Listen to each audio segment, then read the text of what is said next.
Joseph की नज़र जैसे ही उस चेहरे पर पड़ी तो वो लम्हाती मंजर उसकी आंखों के सामने आ गया जब उसी चेहरे ने उसे बीच मजमे में जलील करवाया था। वो अपनी बेइज्जती भला कैसे फरामोश कर सकता था। उसने उसी लम्हे ये तय कर लिया था कि अब इस चेहरे को आंखें खोलने नहीं दूंगा और इसे हर हाल में अबदी नींद सुला दूंगा। वो चेहरा उसके दुश्मन एंडरसन का था। वो एक ईसाई बस्ती के रिहायशी और मोहल्लेदार थे। छोटी सी बात पे हुई चाप कलश को दोनों ने अना का मसला बना के एक दूसरे को दुश्मन तस्वुर कर लिया था। एंडरसन एक एम्बुलेंस में उसी अस्पताल में लाया गया था जहां जोसेफ वार्ड बॉय था। एम्बुलेंस रुकते ही वार्ड बॉय से स्ट्रेचर निकालने के लिए आगे बढ़े तो जोसेफ की नज़र एंडरसन के चेहरे पर पड़ी। सब लोगों के दरमियान तो वो कुछ ना कर सकता था, बस अब उसे मौके का इंतज़ार था। एंडरसन को डॉक्टर ऑपरेशन थिएटर में ले गए। उसका ख़तरनाक एक्सीडेंट हुआ था और पसलियों पर सरबाई थी। एंडरसन होश में नहीं था। उसके साथ उसका एक दोस्त भी था जो मामूली ज़ख्मी था और उसी की वजह से ये गाड़ी को हादसा पेश आया था, इसलिए एंडरसन के इलाज के अखराजात वही उठा रहा था। लेकिन उसने एंडरसन की फैमिली को भी इत्तला कर दी थी और वो लोग दूसरे शहर से अगले दिन पहुंचने वाले थे। कई घंटों के तवील ऑपरेशन के बाद बिलाखिर डॉक्टर्स ने एंडरसन की जान बचाने में कामयाब हो गए और उसे कुछ घंटों के बाद आईसीयू में शिफ्ट कर दिया गया। जोसेफ ने लम्हा बलम्हा उसकी निगरानी की कि वो कब रूम में या आईसीयू में शिफ्ट हो और वो अपना बदला पूरा कर सके। एंडरसन के साथ आया हुआ दोस्त कुछ देर के लिए बाहर गया और जोसेफ के लिए यह एक बेहतरीन मौका था जब वो अपने दुश्मन से बदला ले सकता था। वो तेज़ी से आईसीयू में आ गया और मौजूद नर्स को बहाने से बाहर भेज दिया। वो नर्स वहाँ से चली गई तो जोसेफ ने करीब जाकर एंडरसन का ऑक्सीजन मास्क हटा दिया। उस वक्त एंडरसन के लिए ऑक्सीजन बेहद ज़रूरी था क्योंकि वो अभी पसलियों के ऑपरेशन से रिकवर हो रहा था और उसे सांस लेना बेहद ज़रूरी थी। मास्क हटते ही एंडरसन माही बेआब की तरह तड़पने लगा और चंद लम्हों में ही उसकी मौत वाक़ई हो गई। वार्ड बॉय जोसेफ ने अच्छी तरह से एंडरसन की मौत की तसल्ली की और फिर उसे दोबारा ऑक्सीजन मास्क लगाकर बाहर आ गया। बाहर आकर जोसेफ ने सुकून की सांस लिया कि उसे यह सब करते हुए किसी ने नहीं देखा था। अब उसे 3 दिन की छुट्टी की दरख्वास्त लिखी और एक सीनियर के पास ले गया। जोसेफ कभी छुट्टी नहीं करता था। अब जब उसे छुट्टी की दरख्वास्त की तो वो फौरी तौर पर मंजूर हो गई और वो उसी वक्त छुट्टी पे चला गया कि वो नहीं चाहता था कि एंडरसन के भाई से उसका सामना हो, जो उसे न सिर्फ जानता था बल्कि एंडरसन और जोसेफ के दरमियान होने वाले झगड़े से भी वाकिफ था। जोसेफ की छुट्टी की दरख्वास्त मंजूर होने के बाद सर्द खाने के बाहर आसिम नामी वार्ड बॉय की ड्यूटी लगी। आसिम एक नशेई वार्ड बॉय था जो ऑन ड्यूटी भी नशे में पाया जाता था, इसलिए इंतज़ामिया ने उसकी ड्यूटी सर्द खाने के बाहर लगा दी कि मुर्दों को कौन सा उठकर बाहर आ जाना है। एक फॉर्मेलिटी ही है, यह ड्यूटी तो चलो आसिम कर ही लेगा, वो बैठकर कुर्सी पे ऊँघता रहेगा। रात के 12:30 बज रहे थे जब सर्द खाने से कुछ घुंघरुओं जैसी आवाज़ आना शुरू हो गई।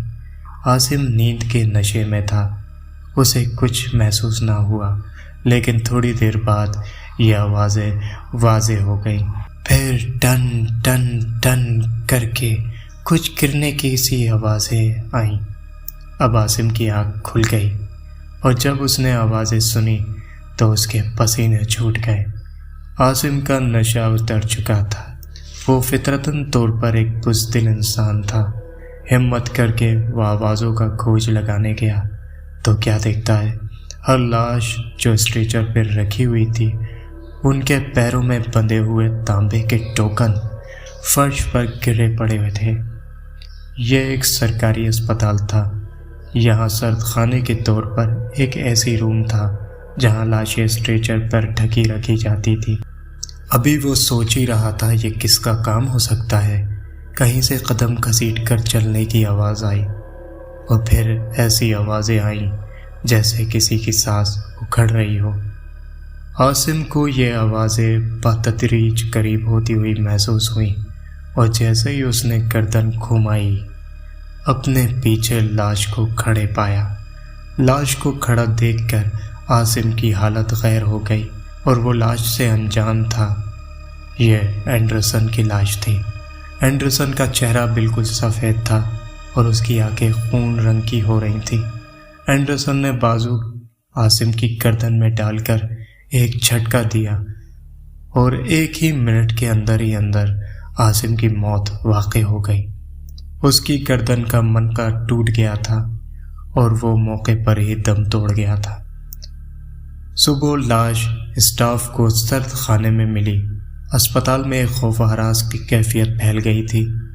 اسپتال کی انتظامیہ نے فی الحال اس بات کو دبا دیا پھر کوئی بھی وارڈ بوائے سرد خانے کے باہر ڈیوٹی نہیں کرتا، اور لاشیں چوری ہونے کا بھی خدشہ تھا۔ بہرحال ایک اور وارڈ بوائے کو اوور ٹائم کی لالچ میں راضی کیا گیا ڈیوٹی پہ، کیونکہ اس وارڈ بوائے کو گزشتہ رات عاصم کی موت کے واقعے کا علم ہو گیا تھا، اس لیے اس نے اس بات کو کیش کرتے ہوئے ایکسٹرا پیمنٹ پہ ڈیوٹی کی حامی بھری تھی۔ دوسرے وارڈ بوائے کا نام اشرف تھا۔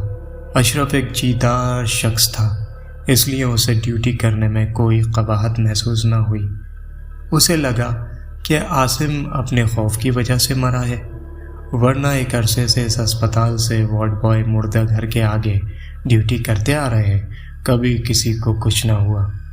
اشرف بھی چیئر پر بیٹھا ہوا آرام سے ریڈیو سن رہا تھا کہ اس کے کانوں میں بھی ٹن ٹن ٹن کی آواز سنائی۔ اس نے موبائل جیب میں رکھ کر اس نے آواز کی طرف کان لگائے تو اندازہ ہوا آواز سرد خانے کے اندر سے آ رہی ہے۔ اشرف اندر آواز کا کھوج لگانے گیا اور پھر باہر نہیں آیا۔ صبح اس کی بھی لاش سرد خانے میں انتظامیہ کو ملی۔ اسی طرح 2 وارڈ بوائے بھی مارے گئے۔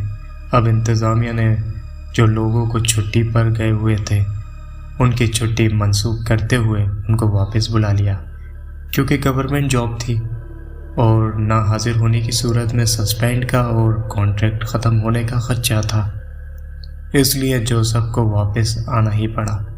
آخر کار جوسف واپس آ ہی گیا۔ جوسف بھی ایک بہادر وارڈ بوائے تھا، اس لیے آتے ہی اس کی ڈیوٹی سرد خانے کے باہر لگا دی گئی۔ اسے پیچھے گزرنے والے واقعات جو اس کی غیر موجودگی میں ہوئے تھے ان کی کوئی خبر نہ تھی، اور انتظامیہ نے سب کو اس بات پر پابند کر لیا تھا کہ وہ ایک دوسرے سے یہ بات کا کوئی ذکر نہ کریں۔ جوسف کا ایک دوست جو اس کا بھلا چاہتا تھا، اس نے سوچا وہ جوسف کو حالات سے باخبر کر دے تاکہ وہ الرٹ ہو جائے اور اپنے بچاؤ کا کوئی طریقہ کر لے، لیکن اچانک ڈینگی کے بخار میں مبتلا ہو کر وہ گھر کا ہی ہو کر رہ گیا۔ جوسف نے اپنی طور پر کھوج لگایا کہ اینڈرسن کے ورثہ اس کی لاش لے کر گئے یا نہیں، تو پتہ چلا انہیں کچھ دن کے لیے سرد خانے میں باڈی رکھوائی ہوئی ہے تاکہ اینڈرسن کے بقیہ رشتہ دار جو ملک سے باہر ہیں وہ آ جائیں تو پھر تدفین کریں گے۔ یہ سن کر جوسف کو کچھ خوف سا محسوس ہوا، مگر پھر اس نے خود کو تسلی دی کہ ایک مردے سے کیا ڈرنا۔ 1 بجے کا وقت تھا۔ جوسف مردہ گھر کے باہر ٹہل رہا تھا اور سوچ رہا تھا کہ اینڈرسن کے گھر والے اور خاص طور پر اس کے بھائی سے کیسے بچا جائے۔ اتنی دیر میں اسے سرد خانے سے یا کہہ لیں مردہ گھر سے ٹن ٹن ٹن کی آواز آنا شروع ہوئی۔ وہ بلا جھجک سرد خانے میں داخل ہوا تو سب مردوں کے پیروں میں بندھے ہوئے تانبے کے ٹوکن گرے پڑے ہیں۔ اب کس کا کون سا ٹوکن تھا یہ تو فائل میں ہی درج تھا، سو وہ یہ کام صبح کرے گا۔ وہ سرد خانے سے نکلنے ہی لگا تھا کہ उखड़ती हुई सांसों के साथ मिली हुई एंडरसन की खड़खड़ाती हुई आवाज उसके कानों से टकराई। आ गए जोसेफ, मुझे तुम्हारा ही इंतजार था। तुम्हें बुलाने के लिए मैंने कितने लोगों को मौत के घाट उतार दिया, जानते हो? जोसेफ ने जो पलट के देखा वो साकित हो गया। एंडरसन की चादर में लिपटी लाश उससे मुखातिब थी।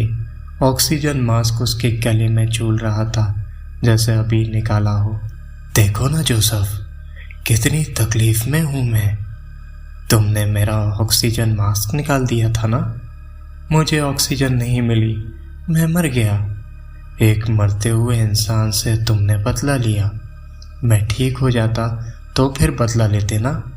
मुझे भी मेरे दिफा का मौका देते, क्योंकि तुमने मेरे साथ बुरा किया तो बुरे का अंजाम तुम्हारा मुंतज़िर है।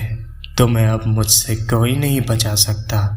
ये कहते हुए एंडरसन ने अपने गले में लटका हुआ मास्क निकाल के जोसेफ के मुंह पर रख दिया और नथनुओं के जो सुराग मास्क में बने थे वहां पर अपना हाथ रख दिया।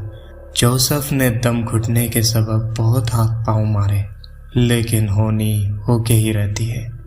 एंडरसन को मौत के घाट उतारते हुए जोसेफ के दिल में जैसे इंसानियत ख़त्म हुई थी, अब वही सब उसके साथ एंडरसन की लाश कर रही थी।